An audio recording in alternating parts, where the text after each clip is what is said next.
All right, looks like I am live. And how's it going, guys? What's up, Nilf? Nilf, you beat me to it already? You're so fast. Oh my God. Nilf. All right. I was gonna stream earlier and then I had hang on. I was in a conversation that lasted way longer. Nilf, I'm so quick and I'm in bed as well, so it makes sense. Indeed, Nilf. Indeed. All right. Let me present. Oh my God. Hang on a sec.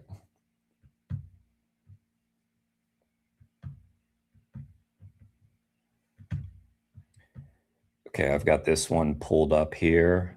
Is that showing? Showing.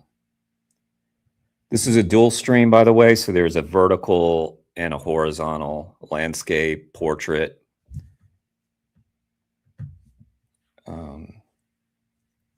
World in Action, Playing with Fire, 1989, from maybe my favorite channel, archive of animal liberation films on the net. Documentary looking at animal rights militancy with particular focus on the campaign against the fur trade. Includes participation from Davy Barr, RIP, Neil Hansen, Nancy Phipps, John Robbins, Morrissey, and John Curtin. Misspelled John Curtin. Has footage of the department store attacks. Okay, let's check it out. Okay.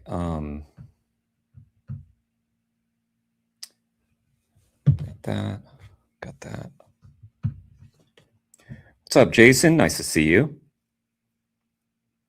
How was your day today, Jason? How was your day, Nilf?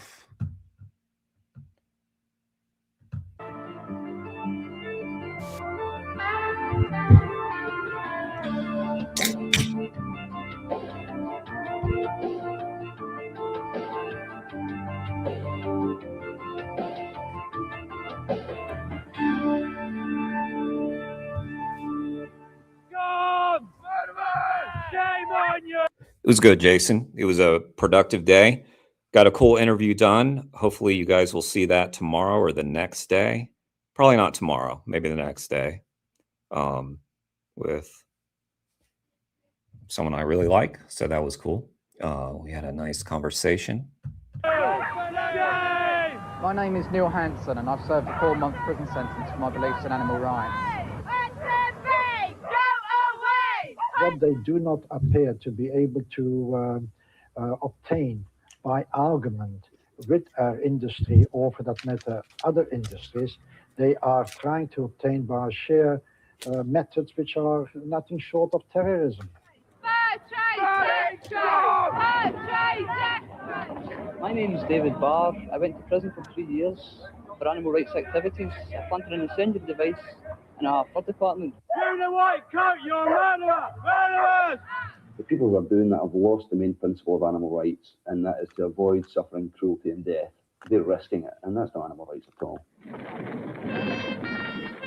Firebombs, high explosives, and guns have all been used this year by animal rights extremists.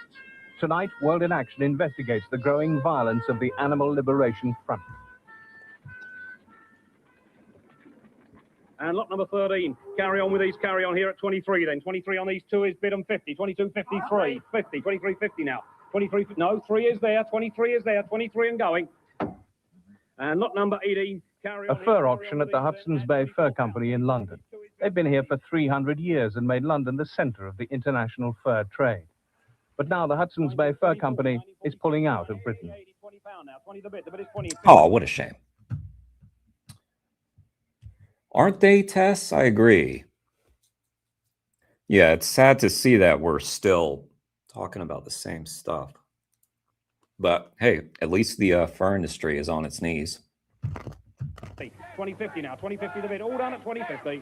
Fur trade, death trade, fur trade, death trade. The great majority of protests against the fur trade are legal, but increasingly some are substituting violence for reasoned argument. The Hudson's Bay closure comes in the wake of an escalating campaign of violence by animal rights extremists. A high street firebomb campaign across the country earlier this year left one department store gutted and several others badly damaged.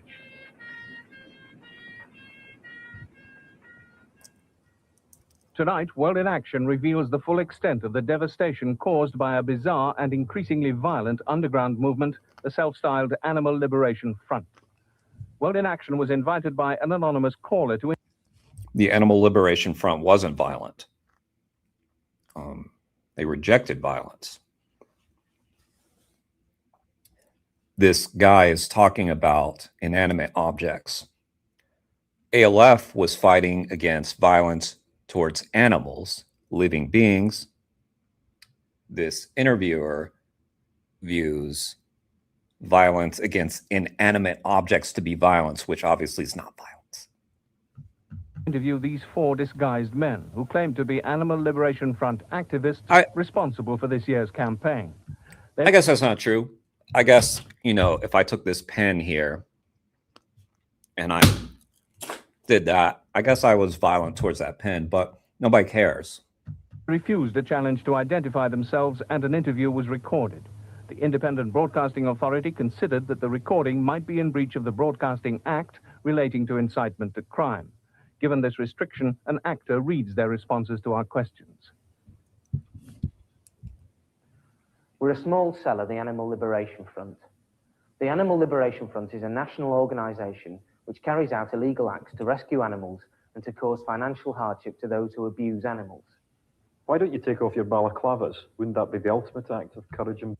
He's not wearing one? Oh, it's a reconstruction.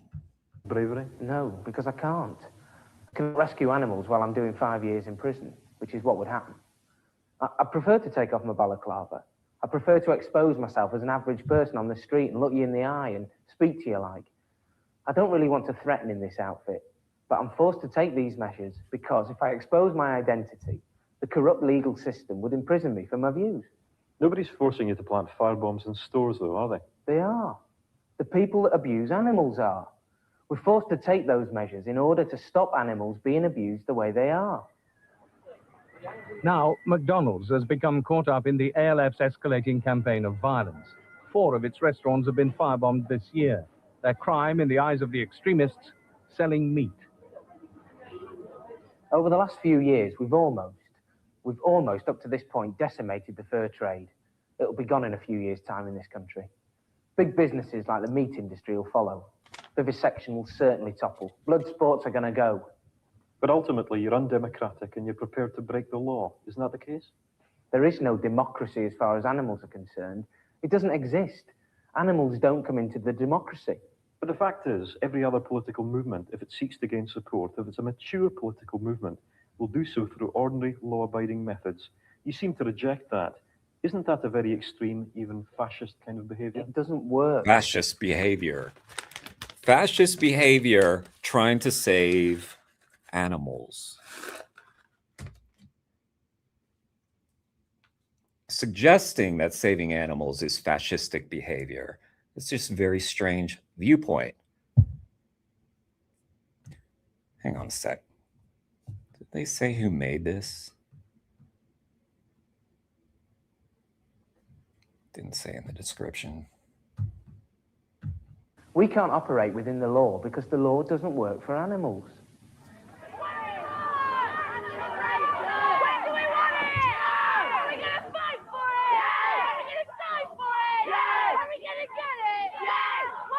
The animal rights movement draws support from across the social spectrum. More and more people are joining. No, you're thinking of the Keith Mann one, right? The Keith Mann thing. It was in a grocery. And Keith, who sadly passed away about a month ago. Check out that book by Keith Mann. Yeah, that reconstruction of Keith Mann walking through the grocery, who was like, little girl, you know how that turns into a hamburger? You like cows, do you? And she's like, well, And then he goes on to describe how they kill the cow. That the one, Nilf? It was pretty good. It was so good that rather than me describe it, why not me just pull it up? For the good times.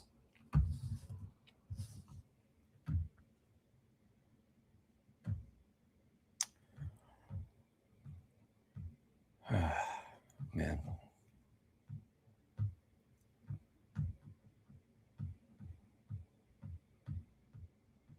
Sorry, I should just play the video while I'm looking for that. The legitimate campaigns against vivisection, factory farming, blood sports, and all other forms of supposed animal abuse. But others have given up marching and are now taking a different road.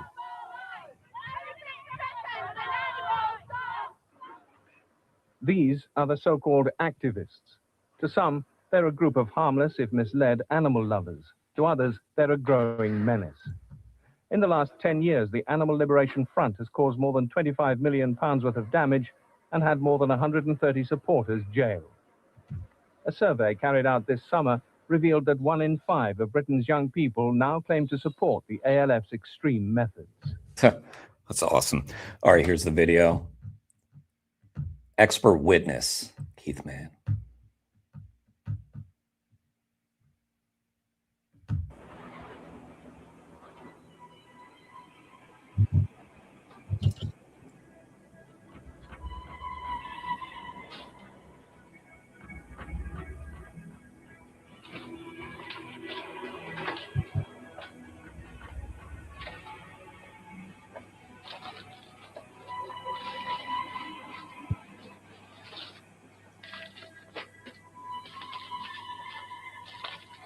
Mummy, can we have these beef burgers? Mummy, please. Do you like beef burgers? Do you like animals? What about cows? You know, cows that move. Do you know how they make cows into beef burgers? Well, first, they smash their brains in. Then they take big knives and they slice the legs off one by one. Then they pull off all the skin and they hang the bits on hooks in a freezer. Just like one of these.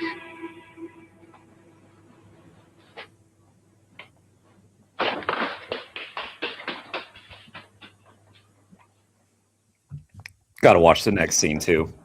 I love this. Watch.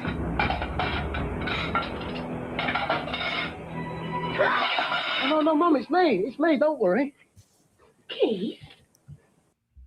Yeah. Thanks for reminding me, Nilf.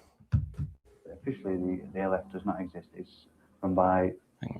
reveal the campaigns against vivisection, social spectrum.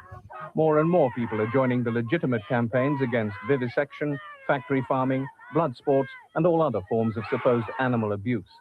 But others have given up marching and are now taking a different road.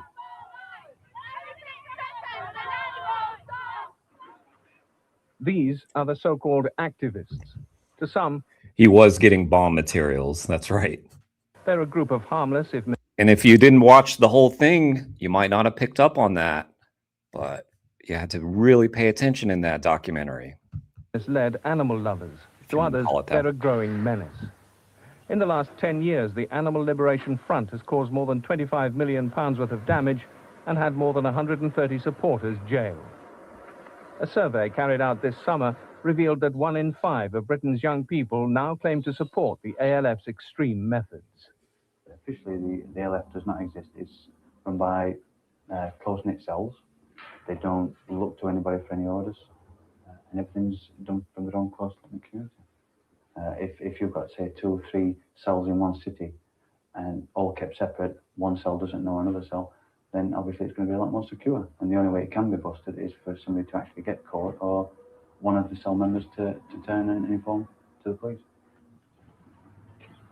Kevin Baldwin and Julie Rogers say they are no longer ALF activists. but they're both ALF veterans who've served time for their part in the 1985 firebomb attack on Rackham, the Sheffield branch of the House of Fraser. The store's crime, selling fur coats. It started off with just criminal damage to the windows using hammers. Hopefully, economic sabotage, insurance was going to go up, and it did work up to 1985, 86. There's only one fur shop left in Sheffield now. They kept replacing windows, and so we went on to etching fluid, which was a lot better. You could etch to 31,000 pound windows in the space of 10 minutes. And once that didn't work, it developed into a assembly device. Rackham's always maintained that they would carry on selling furs as long as they could, and would not bow down to what they call terrorist tactics. So Rackham's was an obvious choice to hit against fur trade.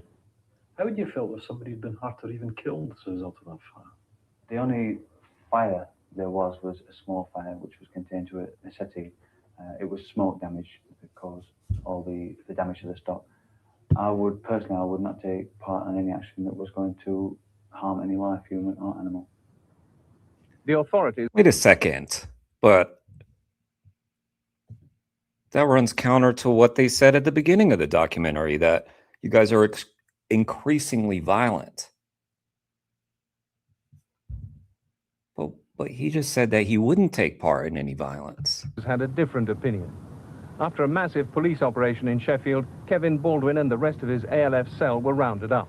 Britain's biggest Animal Liberation Front trial began in tight security at the city's Crown Court in the summer of 1987. The trial judge himself received a letter bomb after handing down the heaviest sentences ever given for animal rights crimes. 10 people were sent to prison. Ronnie Lee, the founder of the ALF, received a 10-year sentence.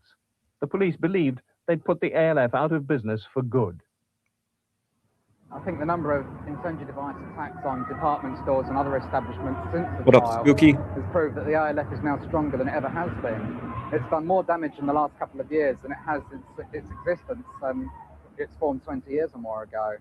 So I think the state, if they thought they were going to crush the ALF by handing out sentences such as that, they've been disappointed.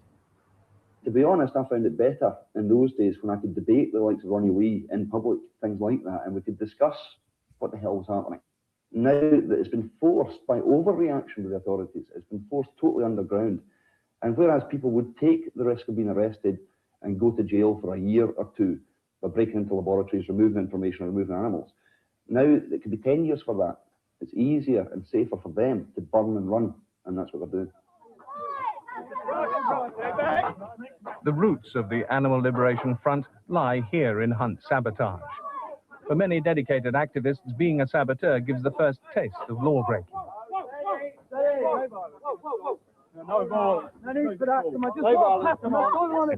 In the early 60s, this was considered such a radical move, trespassing. It played such a revolutionary move, really, in the animal rights movement. It made us sit up and take account of what we're doing. We've got to take direct action. It's no good waiting for anyone else to do it. I'm here today, but I'm not going to depend on these other people. I'm here today for myself. I'm going to actually take part in saving animals' lives. This was considered such a radical move, trespassing. It played such a revolutionary move, really, in the animal rights movement. It made us sit up and take account of what we're doing. We've got to take direct action. It's no good waiting for anyone else to do it. I'm here today, but I'm not going to depend on these other people. I'm here today for myself. I'm going to actually take part in saving animals' lives. John Curtin is such a legend, and still at it today, doing Camp Beagle outside of MBR Acres in the UK. Still to this day, all these years later. I can't leave it! Who's touching him? Who's touching him? I can't leave it!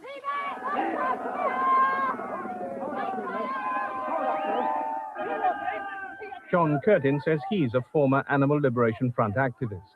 He served 2 years in prison for offences which included raiding a laboratory, desecrating a huntsman's grave, and threatening a fur shop owner. He's totally unrepentant. He told me the grave story. It's on our podcast together if y'all want to hear that. It's a pretty funny story. Yeah, John's got some stories. He refuses to accept that arson is a serious crime and believes that the growing ALF incendiary campaign is not only justified, but is also non-violent. a non-violent piece of direct action. The devices you're talking about, they're built into a little cigarette pack. They're designed to go off at night, to produce some smoke, to set the sprinkler systems off. They're not designed to burn down stores at all. The only stores that have been burned down, Debenhams in Luton, Dickens and Jones in Milton Keynes, Dingles in Plymouth, they had faulty sprinkler systems. You can imagine if they had a fire in the middle of the day, they didn't have sprinkler systems. Stores burnt to the ground, but you say that's non-violent. No, they weren't designed to burn to the ground. Fact is, the activists intended for some smoke bombs to go off. The result was the stores were burnt down.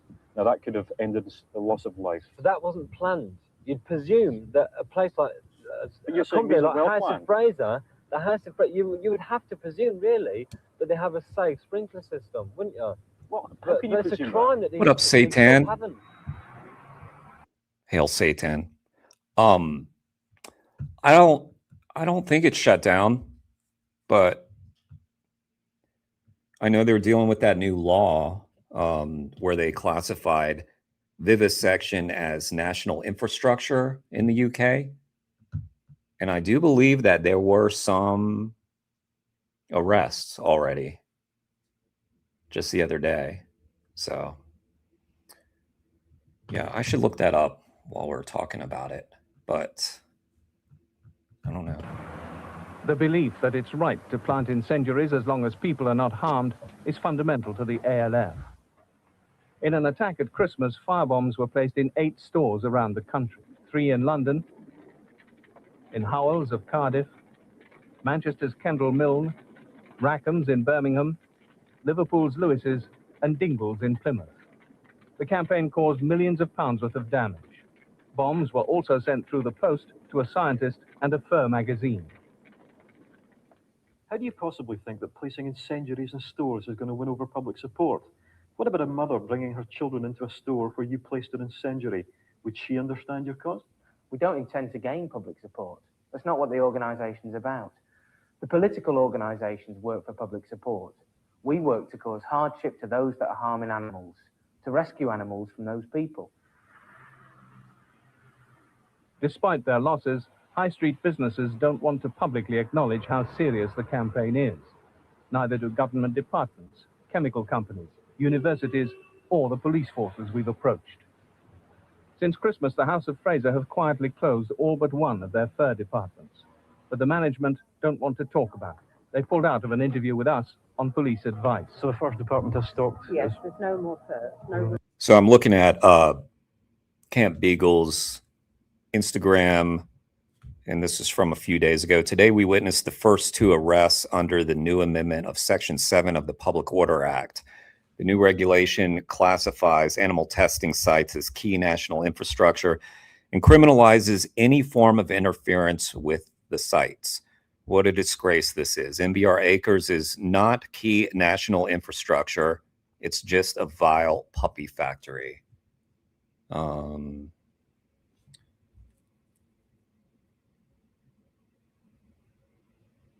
Apparently, they haven't learned the legislation properly, according to Camp Beagle. The female police officer makes reference to the wrong section of the Public Order Act. We appreciate you want to know more, but for now, that's all we can disclose. We'll publish updates as soon as we can. If you guys aren't following Camp Beagle on social media, YouTube, wherever, but mostly Instagram, I think, is where Facebook and Instagram, Camp Beagle. Yo, what's up, Jake? Much love to you. Axel. Can't protest peacefully in the UK. Exactly. And by the way, guys, as usual, hang on. As usual, I've got the dual stream going. So if I miss any messages, I apologize. It's kind of hard to keep track of 2 streams, but doing my best.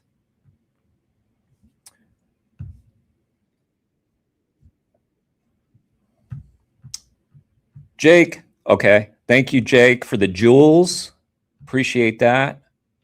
I still don't really quite know what that means, but thank you for handing me your jewels. The family jewels he just gave me. Thank you. Appreciate you. But yeah, if you... Oh, I saw that, Nilf. I saw that. That's very nice of you.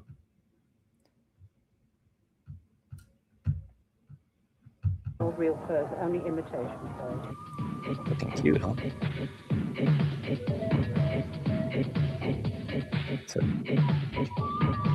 The legitimate national organizations reject the claim that firebombs are beating the fur trade. They say a well-organized campaign and slick advertising led by this disturbing David Bailey commercial has turned the public against fur. Sing this one.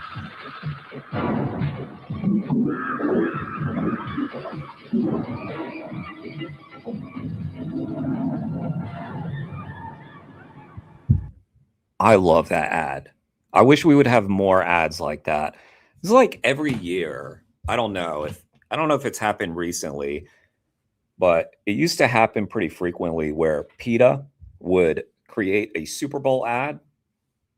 And I was like, wait, I watched the Super Bowl. I didn't see the ad. So they create the Super Bowl ad.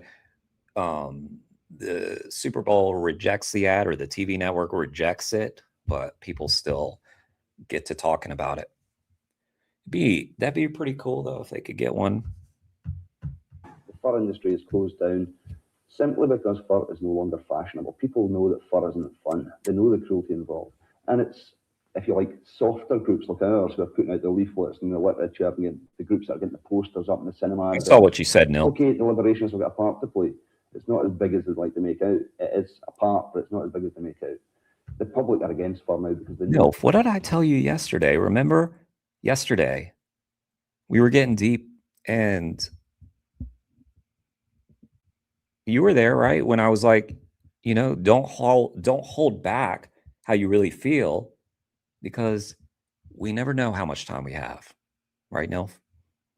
So whatever you got to say, just say it. You don't want, like, for instance, today, you wouldn't want to have kept that inside you, how cute I was looking today, because then I wouldn't have known. And now I can know, okay, I'll keep doing this. About it, and they don't know about it simply when people burning shops. For small furriers, the growing number of individual attacks is even more frightening. Paul Helfgott runs a small fur business in Notting Hill. He was working in his front shop one morning recently when 3 smartly dressed men came in. One of them produced what appeared to be a gun, told me to stand perfectly still and not to try any heroics, asked me whether they were being videoed, which I advised them you not thought, to wear, and where the rest of the staff were. See, you thought you could delete that comment and that I wouldn't still have access to it. And it was wax is even more frightening.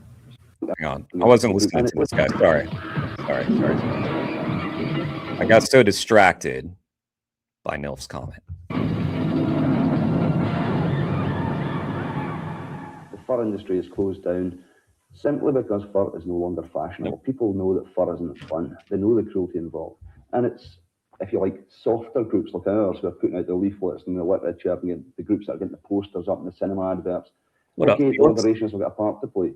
It's not as big as they'd like. How you been, Felix? It's been a minute. How's how have the cubes been? I assume you've been doing some cubes. To make out up in the softer groups like ours who are putting out the leaflets and the literature and the groups that are getting the posters up in the cinema adverts. Okay, the Liberations have got a part to play. It's not as big as they'd like to make out. It is a part, but it's not as big as they make out. The public are against fur now because they know about it, and they don't know about it simply when people burning shops. For small furriers, the growing number of individual attacks is even more frightening. Paul Helfgott runs a small fur business in Notting Hill. He was working in his front shop one morning recently when 3 smartly dressed men came in. One of them produced what appeared to be a gun, told me to stand perfectly still and not to try any heroics, asked me whether they were being videoed, which I advised them that we were, and where the rest of the staff were. And then they proceeded to put 2 bombs downstairs and 2 bombs upstairs, and those bombs turned out to be smoke bombs. What effect has the attack had on you and also your business? Well, the effect it had upon myself is that, as the police have warned me, I will have after effects, which I did have. I cannot sleep as well as I used to. And obviously, anybody which comes into our premises, I cannot help but view with extreme suspicion, not knowing what their motives may be. Now, these people are definitely.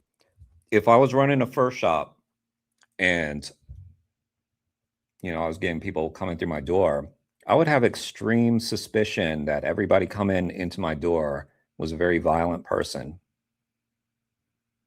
Didn't really care that a bunch of animals were murdered for an ugly coat, such as these. Anti-establishment, and they are Very suspicious. putting and forcing their ideas upon us by if what they do not obtain by argument, they are trying to enforce by terrorism. It is nothing else but. The active ALF cell we met rejects the terrorist tag. Undeterred by the threat of prison, these men continue to carry out their increasingly violent campaigns. I think the animal abusers now should start to accept that it's taken a long time for us to reach that sort of level. Nobody's ever been injured. They're lucky to have got off with what they have got off with. And they're causing massive suffering to animals, and all we're doing is destroying their property. What's When up, you said Mary? they're lucky to get away with it, that came over as very threatening and possibly intimidating. There's another real undertone of violence to everything that you get up to. None at all. None whatsoever, by virtue of the fact that since 1976, when the Animal Liberation Front was formed, no human or I should animal take has that ever been comment down, harmed but I'm from not our going to. actions. We've only destroyed property. Their claims of non-violence were exposed as a complete did you? lie earlier this year. Firebombs were planted in 4. You stopped being an organizer, Felix? You still doing the cubes, though? I mean, still going to them?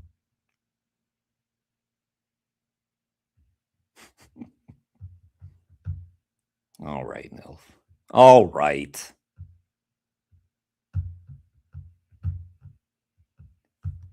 McDonald's restaurants around the country.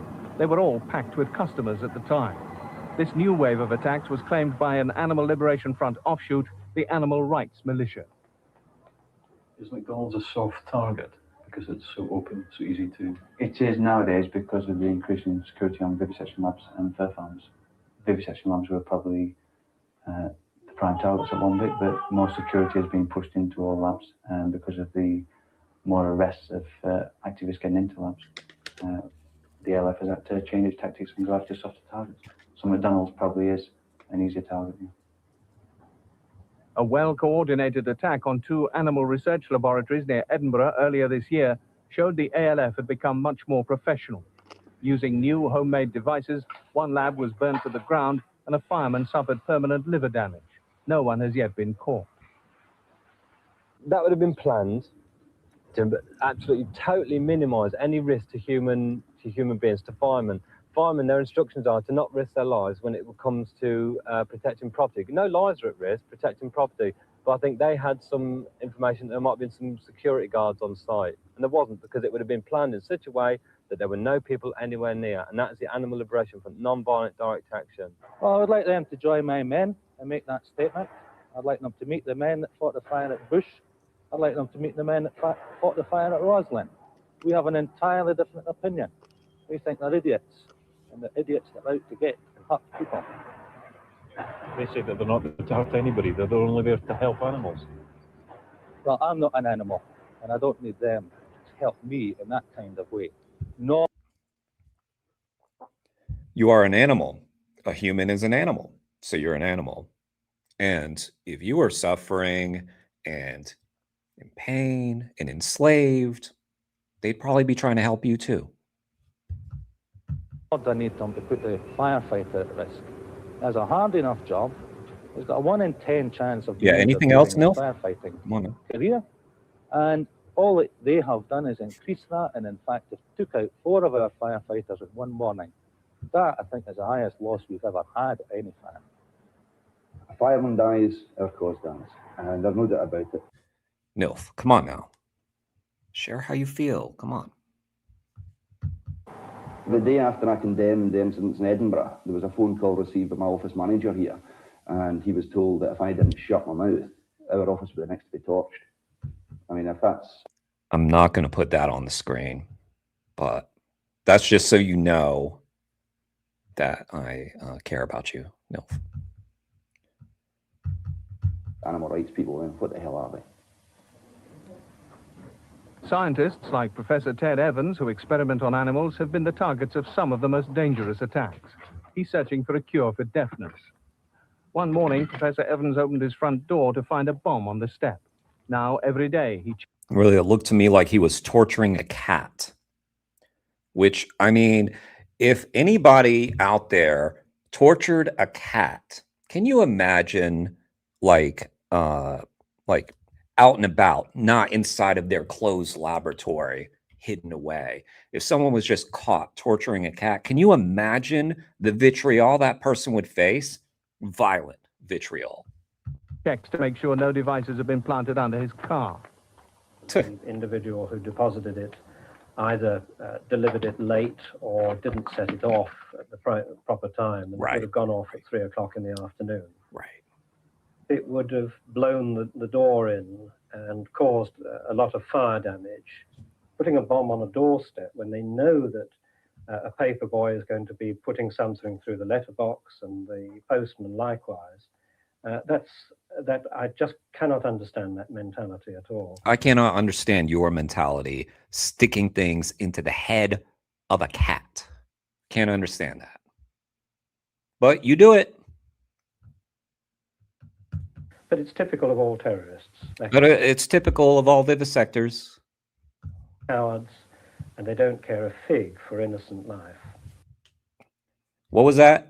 You were talking about vivisectors, right? Huh? Terrorists. Say it again. They're cowards, and they don't care a fig for innocent life. Exactly. Yeah, well, the people who actually done that, who actually planted the bomb or whatever, they must have looked into his work. They must have felt that it was the right thing to do, to actually threaten him, to scare him, to jolt him out of his, out of his way of thinking. Many scientists have given up their work through being threatened. What would you say the Fur Review, the or he just made it up. Fur magazine, that's Or recently put it stopped there publishing himself. because they received a letter bomb, not primed to go off on it, but just the basic threat of it. When we're not dealing with it, it's not a game of cricket. We're not, it's not like a stamp collector and everything like that. There's millions of animals dying every day. It really is such a serious issue. You have a fear for the future? That's a difficult one. Inevitably, one does. The bomb incident, for example, brought us up with a severe jolt, although we immediately decided to continue doing the work we were doing. But nobody likes to work in this sort of environment that could engender fear and suffering. You're forgetting someone again. The cat that we had footage shown to us of you sticking little sharp needle things into their head. What must that be like? Say it. Say it again. Immediately decided to continue doing the work we were doing. But nobody likes to work in this sort of environment that could engender fear. Fear. And suffering. And suffering. Fear and suffering. So that is what you subject those animals to on a daily basis.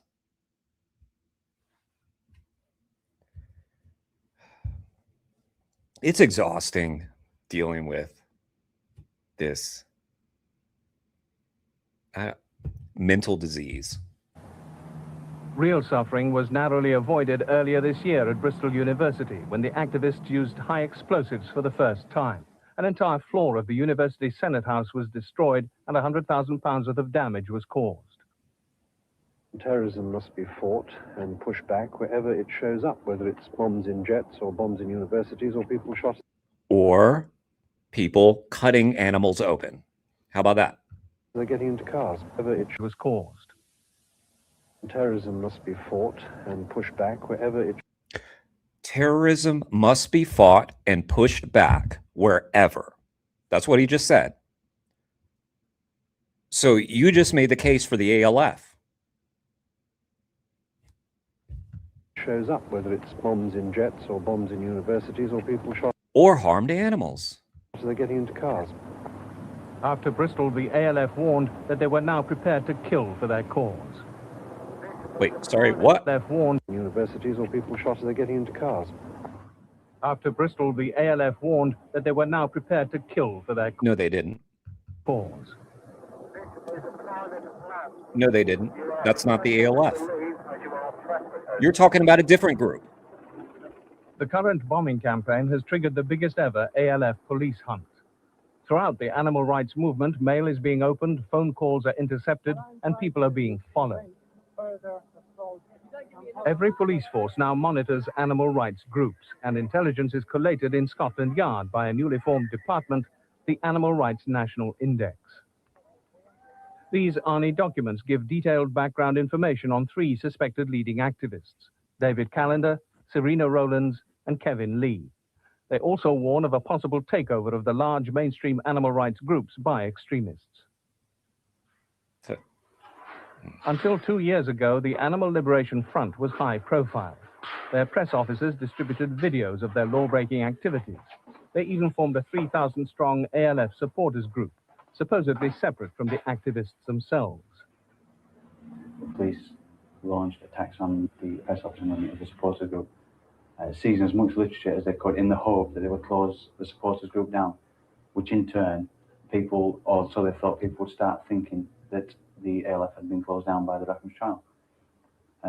It didn't work. The ALF supporters group and the ALF is still growing. More actions are carried out each day, and more members are joining the supporters group each day. A new bulletin published in June shows the ALF supporters group is back in business, soliciting contributions and encouraging support for animal rights prisoners. The supporters group funds are held at this branch of the Cooperative Bank in London. Thousands of pounds in donations are currently passing through the account. One of the signatures controlling the cash is that of the jailed ALF founder, Ronnie Lee. This is a treat for you, isn't it? Your afternoon tea. Come on, Joe. Amongst Britain's animal lovers, there's no shortage of those willing to fund terrorism. Sylvia O'Brien has given over £1,000 to the ALF. Do you know what that money's used for? Yes, I thought you were making a documentary, but you're really editorializing in this documentary, aren't you? Because This is a treat for you, isn't it? Your afternoon tea. Come on, Joe. amongst Britain's animal lovers, there's no shortage of those willing to fund terrorism. Fund terrorism. Sylvia O'Brien has given over £1,000 to the ALF. Do you know what that money's used for? Yes, I do. It's some of it's used for fines when they're flying, and also they need petrol, don't they, to get about various activities they go on. Yes, that sort of thing. They don't have it for themselves. They don't use it for themselves, believe me. In fact, they use very little for themselves. They're so dedicated to their cause. Do you think that any of that money is used to buy material for incendiary device campaigns? What do you mean, my money? How can you say my... The contributions of people like yourself. Well, I don't know how it's used. We don't get a statement. I just give it. I don't... Would you be happy for your money to be used in that way? If it's going to help the animals, yes. If it's going to help the animals from their... Yes, I would. Yes.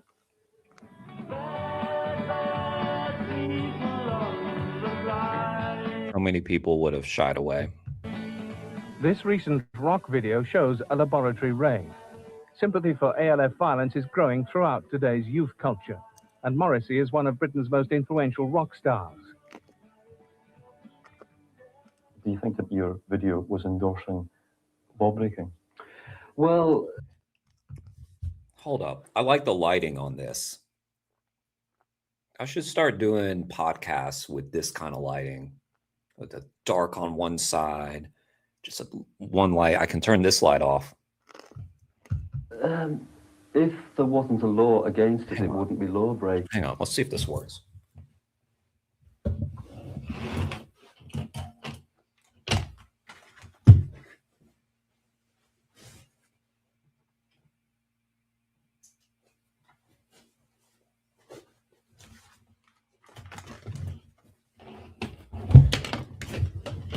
How's that look?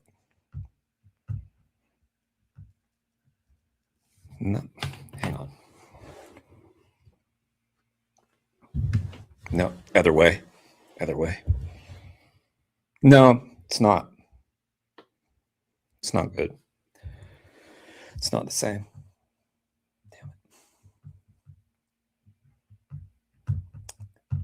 I find the law on these matters so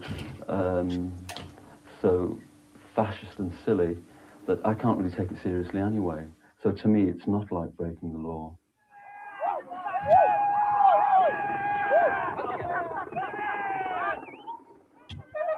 "20 years ago, the battle for animal rights was fought with bugles and horns. Today, the weapons are high explosives, guns, and firebombs. The damage now runs into millions of pounds, and attacks grow more violent with each month. And no one knows where it will all end. And people have gone out, they've broke the law, it's got the headlines, it's got people talking, we've got millions of vegetarians in the country now, the fur trade's on its last legs. We've had like women's liberation movement at the time, black liberation came to the forefront, animal liberation. Our time has come now. You did not crack your whip. You swung it at my girlfriend. If someone dies, their cause dies with it. And these characters who are doing this should know that, but they're not, hopefully they're not totally stupid, but they're acting that way. And they've got to get their act together and stop what they're doing and do something more constructive. We just said if someone dies, our movement dies. So what did he think happened after Jill Phipps? Had that not happened yet? Come on, get out. Start hitting people. Put the cameras in. My daughter. Well, don't send her in front then. No, but you'd have more otters to kill, wouldn't you? And poke down and bloody be cruel too. People like you make me so sick. Animal rights.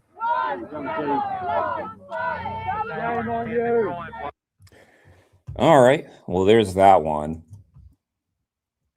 I've got another one pulled up, or I will in just a second.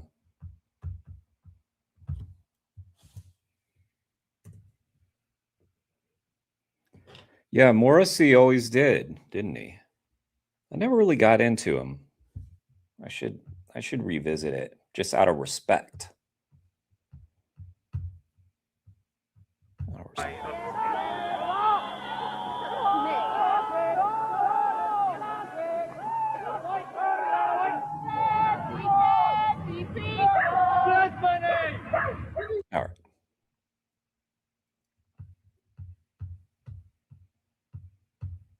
What was the one I was gonna do? We're working our way through these. There was one that was a debate. A Room with Two Views, Vegetarianism, 1996. This one will probably give us more to talk about. I first witnessed factory farming 17 years ago, and the conditions the animals were in were obscene. Animals are treated like machines purely for profit. In all the years that I've been connected with the agricultural and food industries of Great Britain, I am completely convinced that there is no deliberate cruelty in the humane slaughter of animals for human consumption. It is my belief that money never excuses cruelty. I also believe that a vegetarian diet is much healthier, and that it is central to stopping environmental destruction and world hunger. To me, meat eating is still one of the great pleasures of life. One of the great pleasures of life. Hello. Hello, and how are you? I'm fine. Great. Now, I know what you're going to do with me, my dear. You're going to attempt to castigate and condemn this canny old Geordie Northumbrian when I categorically state that there is no cruelty whatsoever in the preparation and the processing of lambs, sheep, chickens, cattle, pigs, processing and preparing all these wonderful meaty animals for the 3 meals a day and a bit of supper for Mrs. Great Britain, Mr. Great Britain, not forget. This guy right here.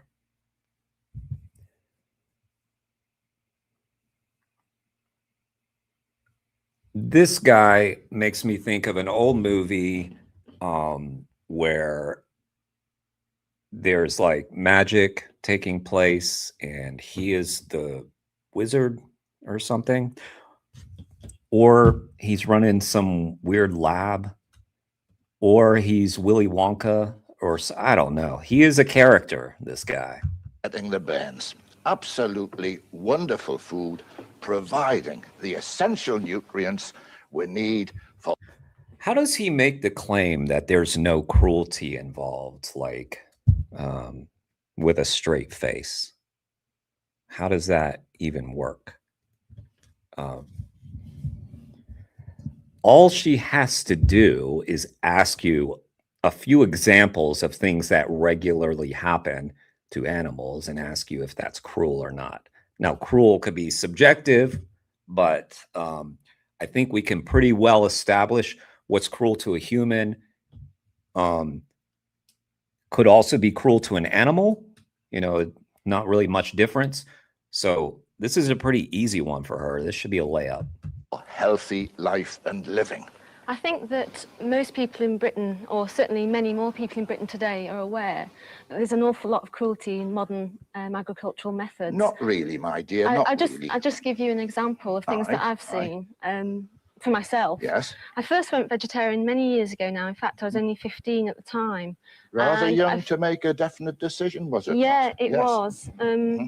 In fact, I went round what's known as a battery unit, a battery hen farm where the hens are kept for eggs. One of the most comfortable and humane ways of producing nutritious eggs 365 days of the year in the cheapest possible manner to give. Well, let me describe.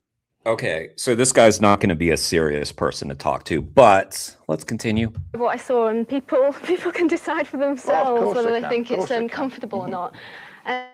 I walk into this huge shed.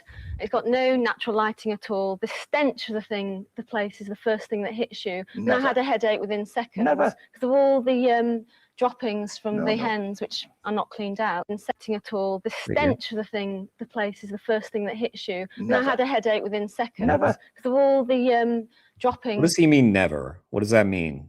What are you talking about? She said the stench is the first thing that hits you. He said never. From the hens, which are not cleaned out. They're kept in these cages, which are about the size of a small microwave oven. And you could fit about one hen in that, and she couldn't even stretch her wings. But instead of that, they don't just keep one, they keep 5 hens in each cage. Indeed they do. They're on a sloping wire floor, so that the eggs roll down. Cages, just wire all around them. Now, these hens in the wild, the jungle fowl, which I've seen in places like Indian rainforests, they lay about 12 eggs in a year. Now, these poor old hens in these cages have been so manipulated by human beings that they're laying 300 eggs a year. Well, you see, the the point is just let me finish what I saw. Indeed, carry on, my love. Just let me what I saw. Because they're laying so many eggs in a year, they actually use the calcium from their bones in the shells. They leach out the calcium of the bones, and a third of these hens have got broken bones at any one time. And this first farm I was in there for about. First of all, sir, you don't have a pause button. I've got a pause button. Stop talking over her. She's actually kind of knocking it out of the park right now. She's dropping some facts, some knowledge on this old guy. And I don't know, like, he seems a little mansplainy. Like I think he's gonna do that. Because he's got this real pompous attitude. Wait 5 minutes, because I couldn't stand it, and I saw loads of Also, she's not your dear. dead hens in the cages. They hadn't bothered to move, and so that was when I first decided I'm not going to pay anybody to keep these animals in these conditions, and it was horrific. And everybody that went round there agreed it was truly the worst thing that they'd ever seen. Well, and I've seen it many times since my over the dear, years. and you're very sincere young woman, as indeed you should be. You remind me of me. What did I say, guys? Oh, you poor, sensitive, delicate flower. My wife in many instances, but the battery house. You should. Many going times on, since my over the dear, years. and you're very sincere young woman, as indeed you should be. You remind me of my wife in many instances, but the battery house you went into. There should be no smell whatsoever of droppings because they're a fully automated. Who is he? Wait. A farmer. No smell. No smell on farms. Movable trays that take away the droppings 24 hours a day. And these happy hens, they're sitting Happy hens. all amongst their friends. Oh, yeah. I know that's what me and my friends like to do. We like to get into telephone booths. I know you know what a telephone booth is. This is your era. But we like to go in telephone booths, me and four of my friends. And we just like to get in there and make no smell. That's what we do. Never any smell in that 5-person telephone booth. It's very comfortable. Clucking to each other. Chup, chup, chup, chup, chup. They're in an atmosphere, dear, of a balmy summer's day. No, they've that got is not true constant at all. food. Well, why- They've got constant water in front of them. They've got a balanced diet, which contains somewhere in the region about 14% protein. I don't want to bore you with technicalities, but the calcium in the food is enough to keep them happy. And today, Safeways, Sainsbury's, Asda, all the supermarkets, they want eggs, constant quantities of quality graded produce coming into their stores every day of the year. They want to keep the flow of food into the supermarket shelves constant. So you have to have a controlled, constant environment. Now, you're talking, my love, about the jungle fowl in the Indian rainforest. I mean, I've never seen an Indian rainforest, so I don't know.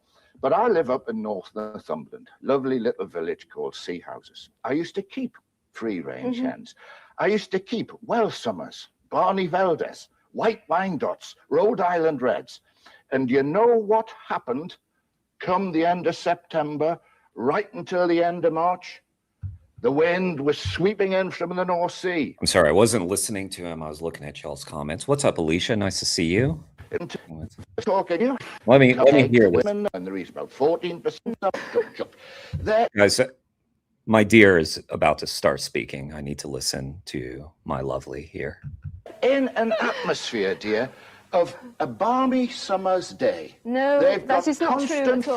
food, Well, why- they've got constant water in front of them, they've got a balanced diet which contains somewhere in the region about 14% protein. I don't want to bore you with technicalities, but the calcium in the food. You wouldn't want to bore this simple woman with technicality. She probably couldn't understand that anyway. Is enough to keep them happy.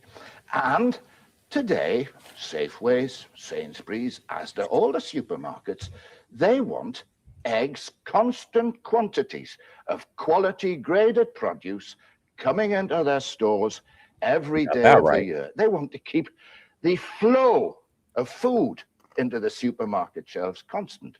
So you have to have a controlled, constant environment. Now, you're talking, my love, about the jungle fowl in the Indian rainforest. I mean, I've never seen an Indian rainforest, so I don't know. But I live up in North Northumberland, lovely little village called Sea Houses. I used to keep free-range hens. I used to keep Welsummers, Barney Veldes, White Wyandottes, Rhode Island Reds. And you know what happened come the end of September, right until the end of March? Tell me, The my love. wind was sweeping in from the North Sea. It was coming down from the Cheviots, blanched with rain. These poor hens huddling together. Yeah. So maybe you shouldn't have enslaved them where they didn't want to be. The majority of the food intake had to go to keep themselves warm. There was no eggs. We didn't get any eggs. And you can't satisfy supermarket orders if you haven't got any eggs. No, you Now, can't. You cannot on the satisfy. 17th of February, a You've- year you've- last you've the had your say on 17th of this. February, a terrible disaster struck my small flock of 27 hens. I got up one morning, got the dog out, went up to the hen run, and do you know what was there? 17 decimated, destroyed carcasses Yeah, maybe you shouldn't have put them there. Been ravaged to death by Reynolds the fox. And well, that's disease hits them. Free range, Yeah, free range hens. They live a much more natural life if you keep It's them not genuinely. natural to have If your you keep neck- them your neck genuinely bitten off by a fox. Of course, it's natural. That's the What? natural order of things. That Well, of course, foxes we eat keep the hens. hunt- No. There is nothing natural about enslaving hens, which is what he's doing, calling them free range and letting them be eaten by foxes. No, that's not natural. That's animal exploitation, the same as what we were talking before. It's the same thing. Going, to keep the foxes down. But what is totally even unnatural oppose and is to hunt them keep. nowadays. What is totally unnatural is to keep 5 hens to a cage where they cannot move, where They can where move they about, they're all cannot move, happy, they cannot dear. even stretch their wings. They're denied the No, most no, basic no. freedom. They And wouldn't- more than that, if you just let me speak, Oh, please sorry. don't Yes, interrupt. carry on, my love. Yes, go where on, they can't Oh, stretch yes. their Oh, wings, where they're fed an Sorry, I don't mean to talk over you, but please carry on. Carry on, my love. unnatural diet. Yes, it gives them all the nutrients, but they still leach all the calcium Never. out. They have broken bones. Never. And then they're slaughtered no, in no, no. conditions. Let me tell you about dear. slaughter. You say dear, you're that talking a slaughter is lot. always humane. Yes, it I, is. I totally object to that because I know for a I'm fact sorry. slaughter is diet. They do not move. Keep Now keep the hens. hunt going, to keep the foxes down. But But you get what is people totally even unnatural oppose and is to hunt them keep. nowadays. What is totally unnatural is to keep 5 hens to a cage where they cannot move, where They can where move they about, they're all cannot move, happy, they cannot dear. even stretch their wings. They're denied the most No, basic no. freedom. They And wouldn't- more than that, if you just let me speak, Oh, please sorry. don't Yes, interrupt. carry on, my love. Yes, go where on, they yes. can't stretch their wings, where they're fed an unnatural diet. Yes, it gives them all the nutrients, but they still leach all the calcium out. They have broken bones, and then they're slaughtered in conditions. Let me tell you about slaughter. You say that slaughter is always humane. Yes, it is. I totally object to that because I know for a fact that it's almost never humane. You think about lambs going to slaughter. There was Lovely spring lamb out of... You think about lambs going to That's our life, guys. That's our life. That's what's happening right now to our lives. Oh, man. slaughter. There was Lovely spring lamb out of joint of that. No, you couple of stand weeks outside ago. a slaughterhouse. Most people don't even want to think about slaughter. They find it too horrific to even think about, yet alone talk about. And the places that I've seen, there's a good reason for that. Every single slaughterhouse I've visited. How many I've seen- slaughterhouses have you visited, my dear, and where were they, and under whose regulations were they operating? One of the most recent that I saw was a slaughterhouse that's Where? in the Potteries, in fact. And Can you I'm not name it? No, I'm not going to name it for good reason. Well, I'll tell you why, and- because each and every slaughterhouse And what is happens in those subject to the most slaughterhouses? stringent regulations What happens laid in those down by the slaughterhouses is government. that animals like sheep, lambs, cows, pigs, they're supposed to be made unconscious before they're hung upside down by the back leg, they go along a conveyor belt and then they have the throat slit. What happens all the time is that they're not made fully unconscious. All the time, They're dear, hung all the upside down, time. they go No, to have the this throat is- slit while they know exactly is what's happening not to them. true. There was a study done Absolutely actually not by the true. government on 10,000 lambs Can and you sheep. quote on this 10 study, Of please? course. What's its title? It Now, was don't- published in one of the veterinary journals. Can we have the and title? if you want the title, contact Viva. It's the charity that I run, and You see, it's all it's referenced. so easy to Anyway, say they went there to was a 10,000 report and then you slaughterhouses. can't quote the There title was and the number. 10,000 sheep at 40 slaughterhouses throughout the UK.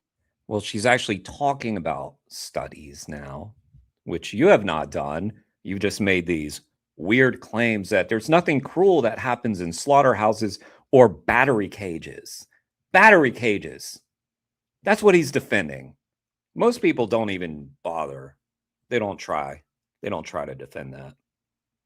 Most people are just like, yeah, that's cruel, but I buy free range.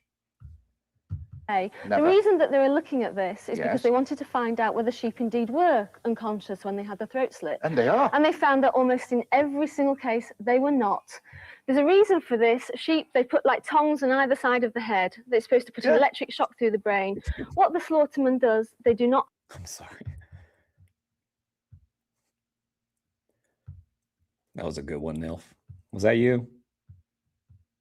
That was a good one. You got me on that one. Respect. Respect.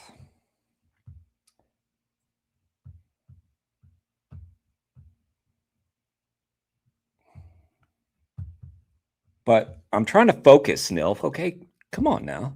Whole at 40 slaughterhouses, thousands contact Viva. It's the charity that I run, and You see, it's all it's referenced. so easy to Anyway, say they went there to was a 10,000 report and then you slaughterhouses. can't quote the There title was and the number. 10,000 sheep at 40 slaughterhouses throughout the UK. Never. The reason that they were looking at this is Yes. because they wanted to find out whether sheep indeed were unconscious when they had the throat slit. And they are. And they found that almost in every single case, they were not. There's a reason for this. Sheep, they put like tongs on either side of the head. They're supposed to put an electric shock through the brain. What the slaughterman does, they do not hold it on either side of the brain for long enough. So the sheep falls over, it's paralysed, but it's still fully conscious. It is then hung upside down by the back leg and it goes along the conveyor belt. The slaughterman then slits the throat. Now, what this study said was that because the sheep was only paralysed, the electric shock wasn't strong enough or held on the head long enough to make the sheep unconscious. Went along the conveyor belt and they knew everything that was happening to them. Now, some of the worst and most awful sights I've ever seen in my life, one that I will never, ever forget, was a cow that knew everything that was happening to us, totally fully conscious. She was struggling on the conveyor belt. They slit her throat, and then the slaughterman actually hacked her leg off and threw it away. Well, I tell you what you should have done, my dear. If you saw this doesn't happen very often, but every animal welfare organisation, it was reported. Every animal welfare organisation has seen this, has videoed it, and it's so easy to see. One of the other things, the worst thing I've ever seen was in live export. Well, I've had there was a bull 45 years on a boat. A bull my dear. And the things you are recounting here to me, my dear, Holland, they go across strike me as pure and adulterated fiction, if I may say so. It's not fiction. I've seen it with my own eyes. Why do you think that I went vegetarian? I used to enjoy meat. I went vegetarian because I'd seen it. You are obviously a sincere young woman. I am a sincere young woman. That's his way of saying you are naive and foolish and so silly, that little female brain of yours. So silly. Trying to think about things when it's men who should be thinking about things. Come on. I don't mind you being... The problem, guys, with women don't cover your ears. Men, the problem with women is they're so emotional and they're always just not thinking rationally, just looking at a slaughterhouse and then rattling off all these facts about studies and stuff. And it's so emotional. Okay, women, you can come back. You can come back. Just please don't talk too much. A vegetarian, good luck to you. I had a plate of muesli for me breakfast this morning. I have vegetarian dishes from time to time, but what I do enjoy most of all, Sundays, when my wife opens the Arga, brings out the roasting tin, and in it is a 3-rib of roast beef with the beautiful roast beef. BSE with the bloody juices and the antibiotics There's and the been more growth. Yes, people lovely, kicked to death lovely. by donkeys in Blackpool than have suffered any ill effects from enjoying a rich, rare rib of beef. And we take that out, my dear, and I get hold of the crust of a wholemeal loaf. Now, there's a nice vegetarian thing, a wholemeal loaf, the crust. And I get the crust and I put it round in all that rich, lovely brown gravy. It's true that many people have that, you know, and I've just come back from church as well. But many people more die. What with people a are glass of dying of Burgundy. with too many animal products is heart disease and cancers. Well, look at me, my dear. Did you know? I'm 69. Did you know that even and our I government eat meat has said every day of the week. that if people We're go looking. vegetarian, they'd reduce the cancer? We're looking at you. You're 69 and you eat meat, and that's what you look like. We can see. What was the point you were trying to make?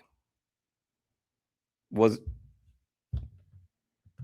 medical I'm sorry, let me... A wholemeal loaf. Now, there's a nice veg, and I'm enjoying a rich... There. We're looking. Okay.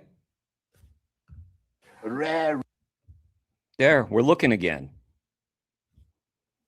rib of beef. And That's what you could. Young men, dressing you again. You could look this way if you wanted. take that out, my dear, and I get hold of the crust of a wholemeal loaf. Now there's a nice vegetarian thing, a wholemeal loaf, the crust. And I get the crust and I put it round in all that rich, lovely brown gravy. It's true that many people and I've just come back from church as well. But many people more Wash die. it down What with people a are glass of dying of Burgundy. with too many animal products is heart disease and cancers. Well, look at me, my dear. Did you know? I'm 69. Did you know that even and our I government eat meat has said every day of the has said that if people go vegetarian, they'd reduce the cancer medical bill by half? Absolute rubbish. It's not rubbish. You cannot say that. My good friend, Dr. Ian Eating too Charlton, much who meat lives up and near eating me, too many dairy products causes cancers. we all both cancers, enjoy our wine. and it causes heart disease. You know why? No. Because it clogs up the arteries and the blood. It puts the pressure on the heart Get and it away. causes a heart attack. Well, I should be due to go down with a heart attack here. I think you are. It'd be interesting to know how it turned out for this guy. Well, you probably will. In Well, I the might way- indeed, you know, then the wife will collect the Going on the insurance. way that you are. No. What I'm talking about is the general bread and population. Burgundy. I may have said that before. Easy. Excellent. It's easy to This dismiss guy- people's pain and You know, like, does he feel like he's the picture of health? Because he said that with such confidence. He was like, look at me. No offense, guy, but you are not the picture of health. When he talks about dropping dead of a heart attack, that's the first thing I think about when I look at you. Like, it's soon.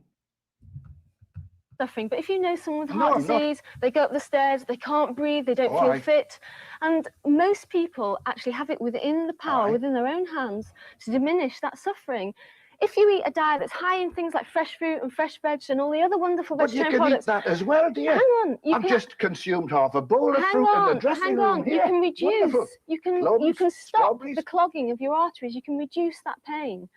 But meat and dairy products actually cause that pain. They kill you I tell early, you, too young. I don't think there's anything wrong with my And you heart. don't need to eat I'm it. Look, 69. you don't need to eat meat. You can be perfectly healthy I love on a meat. vegetarian diet. A What I'm lovely- talking about, a for most lovely leg of lamb. people, you dismiss the cruelty and the suffering. You say it doesn't exist. But A for most stuffed people, pheasant. most people want to be compassionate. They want to care. They don't want to see animals being But cruelly I'm treated. compassionate, dear. Just let me tell you Put something me in else. a garden with You're not roses and I'm compassionate. as You're not compassionate as a tin compassionate. of condensed milk. I am You're not. compassionate. You cannot be. I don't I'm think a you've got- family man. I I've got a don't little think- boy of I 4 don't- years of age. I don't think, Young for some Joseph. reason, you managed to cut off cruelty to animals. That, Because for I don't whatever believe reason, there is for whatever any. reason. Let me give you another example of something that truly moved me to the very core. Aye. There was a bull going across on live export, and he'd broken his You want to pelvis. watch bulls, they're dangerous. This went on national television, in fact, and rocked the whole nation. And we'll believe everything you He'd- see he'd- on national telly. Oh, you think they deliberately broke this bull's I pelvis? The didn't. bull. I don't know. If I can don't know, dear. just finish. Yes, go The on, bull love, was go on the boat, broken his pelvis, he couldn't move, so he was trying to get up onto his front legs. The men who were trying to move him used electric shocks on his testicles to move him. They went Hey. on for half an Well, I hour doing understand this. that would be very painful. 30 minutes of this Oh, bull you crying understand out that in one, do you? You understand that? Okay, is there cruelty involved then? What about castrating pigs and bulls? And what about the cutting of the testicles out of the live pigs? Would that be painful? What about the searing off of their beaks? Would that be painful? Huh? absolute Yes. agony. But where And was this this goes done? on- Was this done in This England? goes on day in, Was day it out. done in England? This happened to British animals Was going it out done to in France, England? to Spain, to It would Egypt, not to be Greece, done and to in Asia. this- What does it matter? She's not arguing that. She's not making a regional claim. Why is he bringing up? Never mind. I can't. Okay. country. This is What happens in absolute Asia? nonsense. What happens They're in Africa? British God alone animals. knows. I These are don't British know. animals going out. You cannot say What- it doesn't happen in Britain. Where British did it slaughterhouses are happen, cruel. dear? Another example Where of British. did it- where good did it old, happen? Good old Britain. It was a boat going out from Britain out Yes, to Greece. but from which port?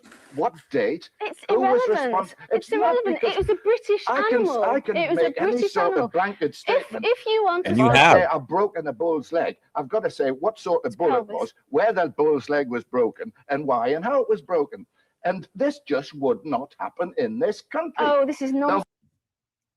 whole transport of animals just in this about country everybody is knows that live supervised transport of by animals the veterinary is profession, the incredibly National cruel, that Farmers it's not Union. regulated at all. It's totally We unregulated. people connected with the food industry, dear, we're not a bunch of sadists. Well, we're a are kindly you? bunch. Farmer You're not a Giles kindly figures, bunch. You're not. if You're we into don't- money. if You want we to make don't- money at well, every of last course thing. I You wanna do not make money. care I've about got a human family health. to keep. Hence BSE. You do I not care don't about want them on human the health. dole. You do not care about I'm not a animals. You do one-parent not care about family. the environment. Of course we Animal do. farmers have ripped up the British hedgerows enough to cover the earth 4 times over. They've destroyed They've ripped up 90% the of our ponds. hedgerows They've enough destroyed to all our cover 4 forests. times over. They've destroyed. They're the major polluters of water in don't the believe world. you. And they use most of the water. There are You see, billions of farm I'm animals. getting Excuse a me, sense of just a conscience second. now, dear, because Listen I for don't 1 like second. sort of.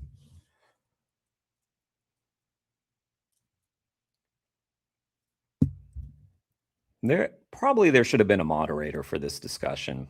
They have been talking over each other for about 3 straight minutes, I want to say, maybe 4.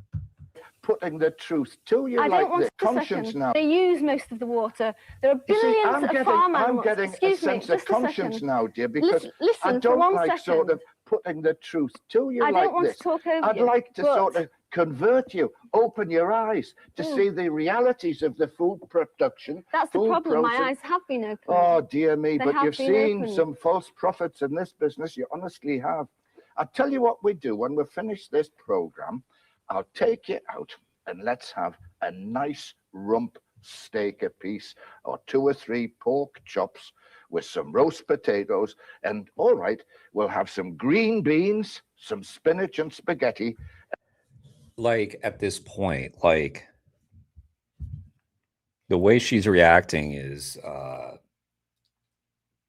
the only way you should react. I mean, I like your level of disrespect for her right now is just enormous. You know that she's doing what she's doing because it's about her ethics. This guy is just insanely stupid and condescending and a buffoon. And the thing is, like, in his family, he's probably like the jolly guy that everyone laughs at. There's this, with this prime rib and ooh, give me the food. And everybody's laughing. Ah, grandpa's being silly again. And he gets this reinforcement where he thinks that it's charming and funny. Because probably like in the setting of his family, it is funny. Because they're all like you, but they're laughing at your buffoonery. But he thinks like it comes across well and it in a serious discussion that they're having, his shtick is not working well. I mean, I realize we're in a different era, so maybe men were like this. Men are still like this, yes. It just the my dears and the my loves and let me explain to you and I feel bad for you. You're so emotional. It's just like it's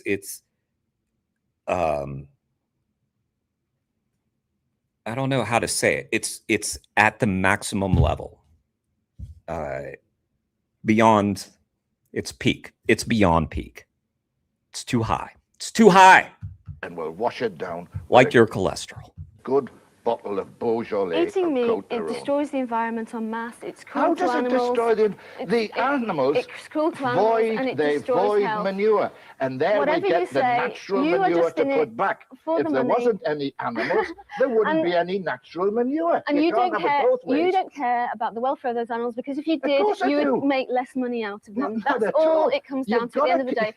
Factory farming is about making money out of animals. It is cruel and it is disgusting. Well, all right. And nothing can Factory justify it. production of Nothing. sparking plugs is after making money out of the motor industry. They are Factory not fa- living creatures factory with farming feelings. is They're an not living, emotive feeling, term. sentient It is creatures. intensive, kindly livestock production. Nothing sentient. It is They're what? not living Production of nothing sparking of animals. It is cruel and it is disgusting. Well, all right. And nothing can Factory justify it. production of Nothing. sparking plugs is after making money out of the motor industry. They are Factory not fa- living creatures factory with farming feelings. is They're an not living, emotive feeling, term. sentient.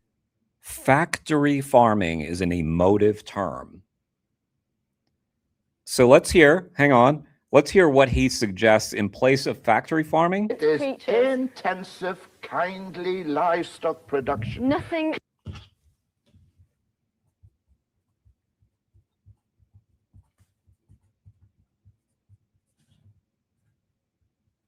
Just want to be correct the next time I refer to this.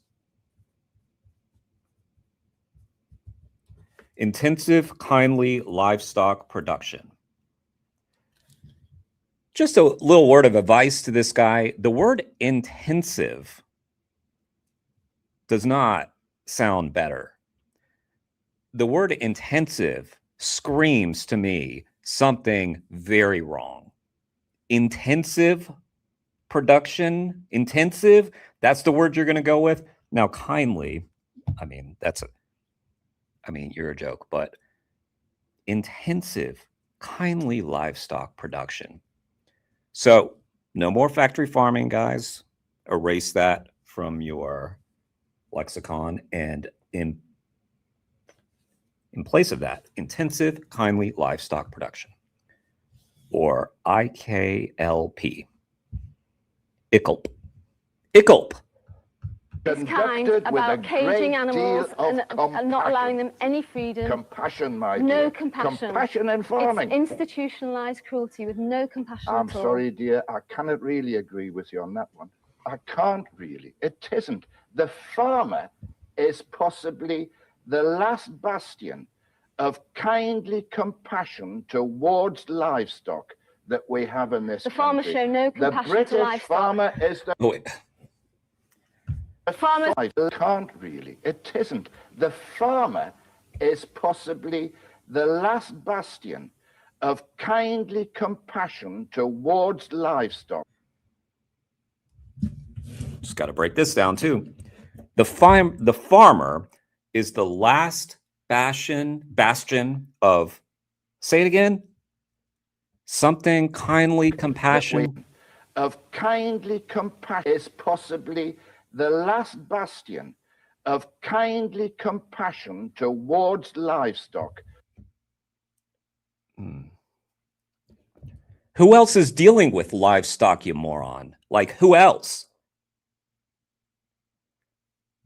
So, okay. I mean, the only people I would think of would be the farmers and the activists, right? Who else? Who else is in there?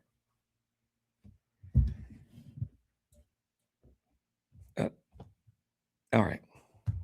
That we have in this The farmers country. show no compassion The British to livestock. farmer is the salt of the earth. Farmers send their animals to slaughter in the most inhumane, disgusting conditions. They send them to export to abroad to be killed in the most disgusting conditions. And they keep them here in the most disgusting conditions. I have There are friends billions in the of animals, livestock farm animals on this industry. planet. Land has to be used worldwide to grow feed for those animals. To do that, we have destroyed the forests, we have destroyed our waterways, we have overfished the oceans. This is a good example of we're in the weeds of what's cruel and what should be permissible for us to do to animals, and what's gross and what's disgusting, which is subjective, instead of we shouldn't have that ability to do that to animals, period. We shouldn't do any of this to animals in a kind way, in a cruel way. They are not ours. And we're in the weeds now because she's focusing on those arguments. And you can't win in this situation. I mean, you've made him look like a fool. So in that sense, you have won the argument, I guess. But he's not persuaded, obviously.